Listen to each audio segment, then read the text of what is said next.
At syempre, speaking of bagong taon, mga kapuso, isa rin ba kayo sa hindi makapag-decide kung anong ihahain sa medianoche?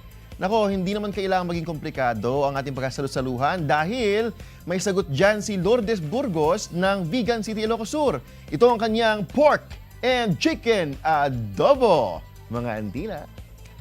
You want to be like me. Yes, I really kayo do. eh. Oo, and I understand it. Pero, alam mo, next time, just tell me na lang you're coming kasi nagulat ako ng konti. Medyo naka-freak out ako. Okay. Okay. And I'm just gonna put this back kasi I don't know what I can make with all of this. So, ibabalik ko na lang siya dito. We can make, we have San Marino blue mackerel steak. I want to use the Spanish style. I have some eggs, vegetables. We can make a French omelet. A simple yet absolutely appetizing dish you can whip up anytime at home.